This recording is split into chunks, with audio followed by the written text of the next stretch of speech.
If you run a business that serves the public, you've probably wondered whether Title III of the Americans with Disabilities Act applies to you. The answer is important, because understanding your obligations under Title III can help you avoid costly mistakes and ensure your business is welcoming to everyone.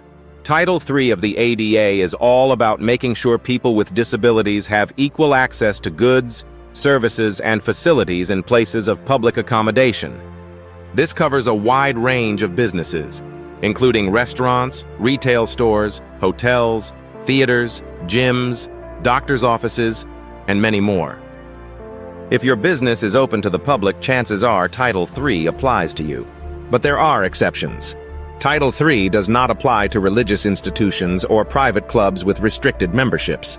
And while the law was originally focused on physical spaces, courts are increasingly recognizing that websites and mobile apps can also be considered places of public accommodation, especially if they offer goods or services to the public. So what does compliance actually look like? First, businesses are required to remove architectural barriers when it's readily achievable.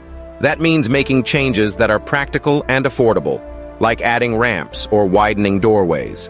If removing a barrier isn't feasible, you're expected to provide alternative accommodations.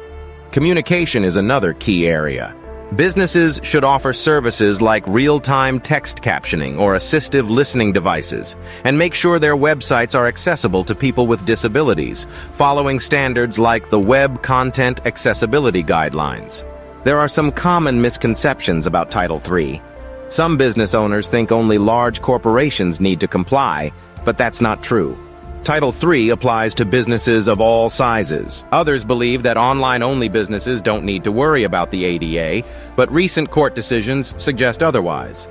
And while some fear that ADA compliance is expensive and complicated, the law only requires changes that are financially feasible, as long as your business predates the ADA and was not renovated in an inaccessible way after the law came into effect, and there may be tax incentives to help offset costs. Failing to comply with Title III can lead to lawsuits, government penalties, and expensive settlements. If you're not sure where to start, consider conducting an accessibility audit of your physical and digital spaces. Prioritize changes that are readily achievable, incorporate accessible technology, and stay updated on evolving ADA standards. There are plenty of resources available, including toolkits from the Department of Justice and industry checklists. Taking these steps not only helps you avoid legal trouble, but also demonstrates your commitment to serving every member of your community. If you have questions about ADA compliance or are facing a complaint, reach out to us at nklegal.com to discuss your specific situation.